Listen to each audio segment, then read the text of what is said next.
Hello, and thanks for watching. So in this video we're going to be looking at Extreme G, the first game in the Extreme G series.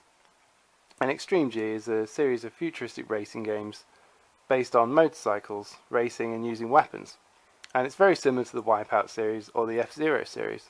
I've made some previous videos on the Wipeout games, so if you like the Wipeout series, maybe have a look at those. And I'm going to make some videos about the F-Zero series in the future, so look out for those. But yeah, so here's the first game, and it was released in 1997 here in the UK. And there's the front of the box. And you can see on the side panel there, it says it's compatible with the Rumble Pack, memory card, and it has up to 4 players. So you can have up to 4-player split screen. And you can see on the picture here that the Nintendo 64 supported 4 controllers, so that's quite cool. So here's the Rumble Pack if you're not familiar with it. And it's basically the first version of Rumble in controllers. And on the N64 it worked by being plugged into the back of the controller, like that, and it ran on batteries and it would vibrate the controller. And most controls these days have that function built in, which is quite cool, but this is the original. And here's the cartridge. So yeah, that's a look at that, and we're going to do something similar like this with all 4 of the Extreme G games in the series. We'll look at the box and stuff, and then we'll go over to some gameplay. So yeah, that's the brief introduction really, and we'll have a look at some gameplay now.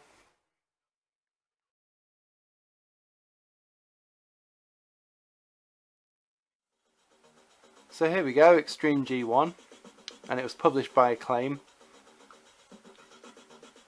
and it was developed by Probe, who later changed into one of the Acclaim studios, and unfortunately Acclaim itself went bankrupt in around 2004. But here we go, here's the intro. Just shows the bikes racing past and the logo. And immediately it's showing off the visuals of the game. Very impressive back then when it originally came out. Still looks pretty good now in fact. So let's go into the main menu. And single player, extreme contest at the top, that's your tournament system. Beat one, unlock the next one. And that's what we'll look at in a moment. We've got other single player options. Practice, you pick a track, practice it. Time trials, you pick a track, you beat the time. Shoot 'em up. Again, you pick a track and you're racing with bots, like little bots instead of the bikes that you normally race against, and you basically firing at them, destroy them, earn a point, get the most points. Options, basic game options, music, stuff like that, changing your sound effects. You can turn the weapons off if you want a pure racing experience. There's passwords, because the game basically works by you beat stuff, you unlock it, but you can input passwords to unlock everything, because it is quite a difficult game. So yeah, you can look online, get some codes.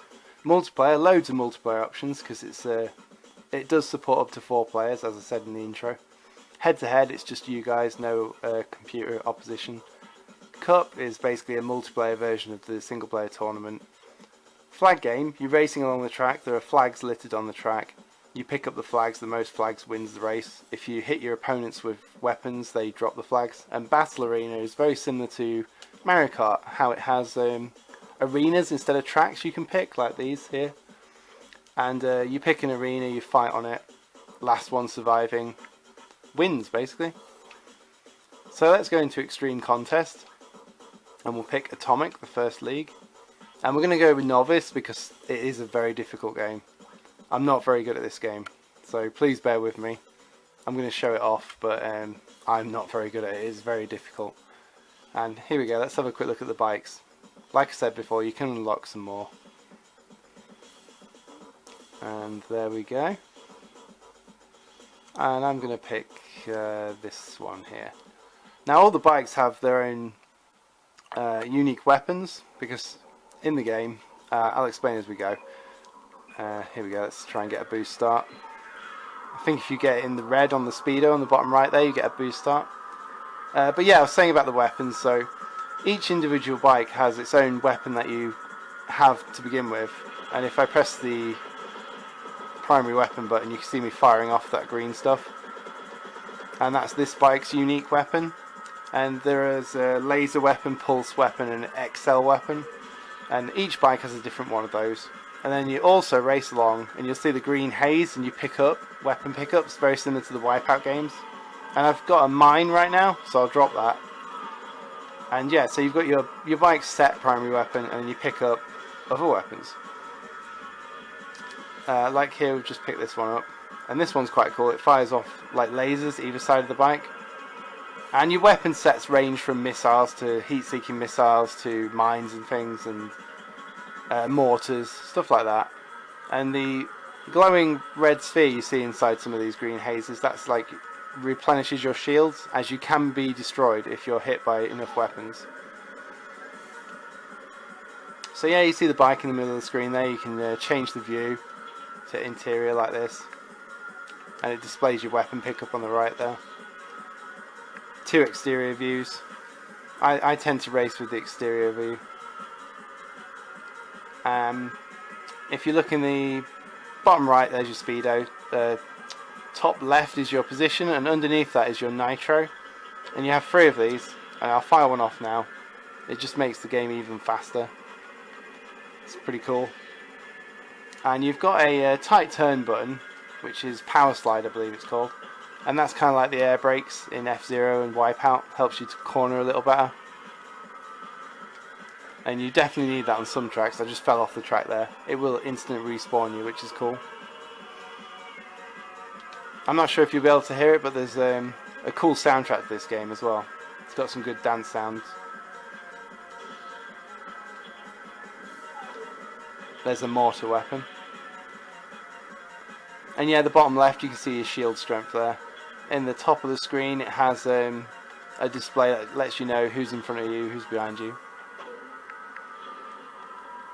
And yeah, it's a very smooth playing game. It feels really smooth to play it. It is quite difficult though, and like a lot of these futuristic racing games, it takes a lot of practice. Like, you want to learn the tracks, get a feel for the bike. Depends on what bike you pick as well. But yeah, even now, still looks good. Plays very well. Let's boost and see if we can catch up with some of these guys.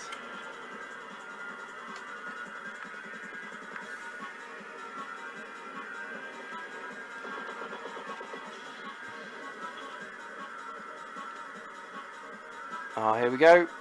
2nd place. Not too bad, I suppose. But here we go. Let's go straight into the next track.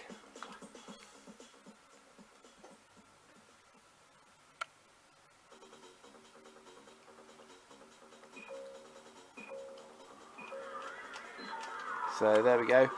So that red haze you see on the track is giving you a nitro. As you drive through, it gives you a bit of a nitro boost. And obviously the weapons are in the green haze, and your shield replenishers they're in the green haze as well. And that's quite a cool drop, that track. The track design in this game is really good. And I'd say it doesn't feel like F-Zero or Wipeout, but it plays in a similar fashion to Wipeout, I'd say, because of the weapons. But it is a very unique game. It doesn't take from those games in any way.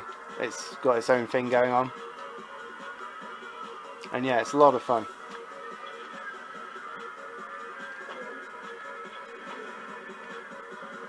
Lots of different environments. We're racing in the desert environment right now, and there's a city environment, there's some mines and canyons, and a space station. So 4 environments. I think there's 3 tracks in each environment, so plenty of content. And they're all quite unique. Just boosted down that giant drop. That was pretty cool.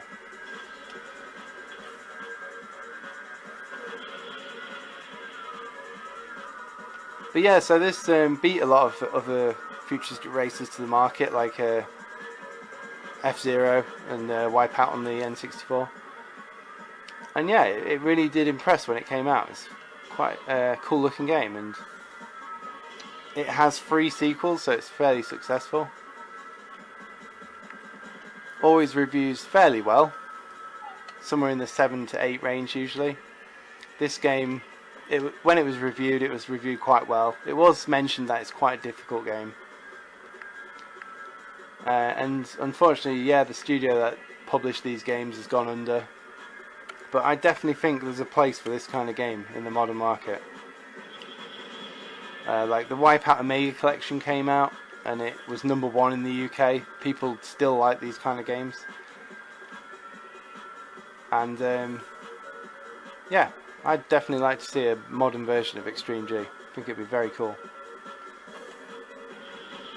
There's the mortar weapon again. It's quite cool.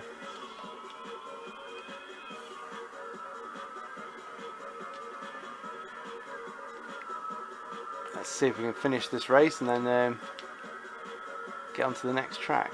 There we go. First place. Yeah, not bad.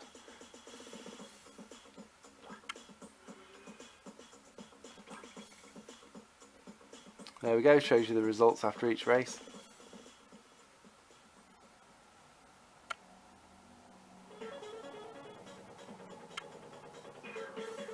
So here we go. We're in a different environment this time. I think this is the city environment. A bit more industrial looking.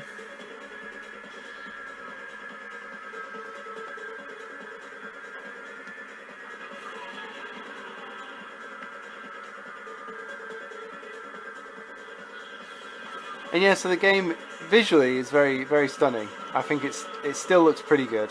It looked brilliant when it first came out, but it does have the traditional fogging effect from the Nintendo 64 with the graphics. Now, I never had an issue with that. It does remove the whole pop-up of graphics that you got on some games. And in this game, because it is in the future and a lot of the settings are, you know, desert or city, it makes sense. So the fogging effect of the track disappearing in the distance isn't really an issue. I think it suits the game.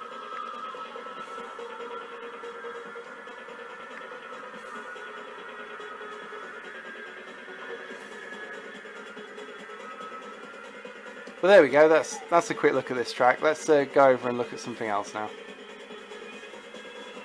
So we're just going to go into single player, and I'll just quickly show you shoot 'em up. And we'll pick a different track, so we'll go into the canyons and mines and pick one of these. And we'll pick a different bike. So you see the bottom right, it has all the stats, and it has laser written there, so this bike uses the laser cannon. This one uses the pulse cannon, and this one uses the Excel cannon. So we're going to go with this one and use the laser. And all the bikes look quite unique, quite cool. So yeah, in this mode we're not racing other bikes, we are just racing along and firing at drones that just race along in front of you and trying to stack up as many kills as we can, basically. So you can see them there in front of me. And we'll see if we can kill any of them. Here we go, heat-seeking rockets. There we go, so top right you can see the score's gone up to 2, so I've scored 2 kills. And yeah, that's basically how that works. But I just thought I'd quickly show you that. And a quick look at this track as well. There we go, up to 5 kills now. Let's have a look at the interior view as well. So this is pretty crazy in this game. I mean, I'm used to playing the exterior view in most video games, so for me this is absolutely insane. But even if you're used to this, this is a crazy view to play this game in.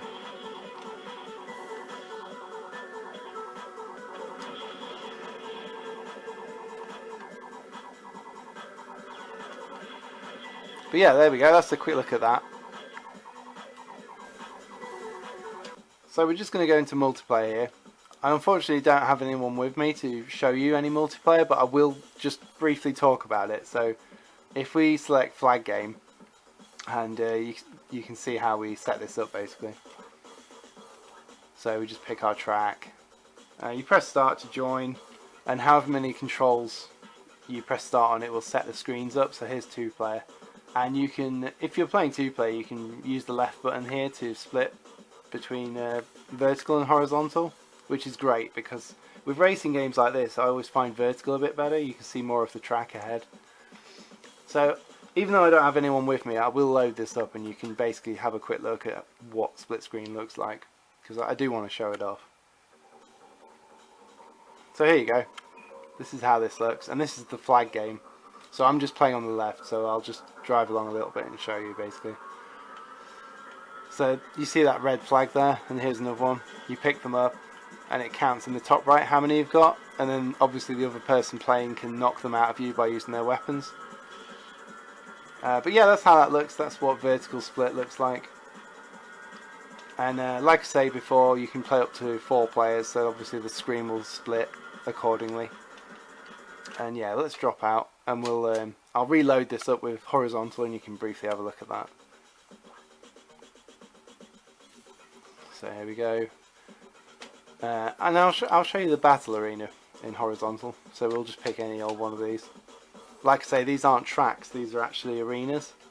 So here we go, and we've just pressed the left button, split to horizontal. And there we go.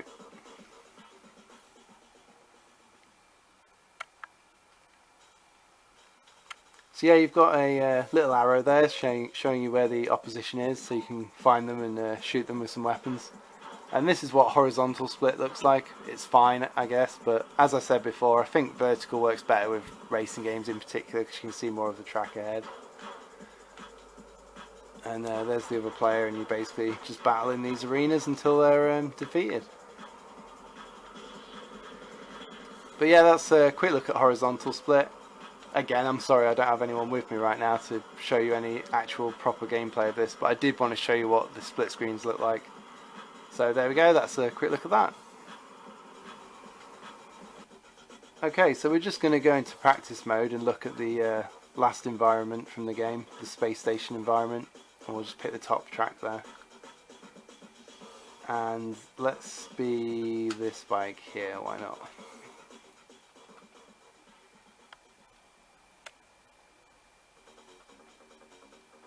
So yeah, this has been a look at Extreme G1, the first game in the series on the Nintendo 64. Stick around, I'm going to do Extreme G2 next, and I'll do a video of each of the games in the series, so we'll get through them. They're fun games, still good to revisit them. And yeah, I hope you've enjoyed having a look at Extreme G with me. So thank you for watching.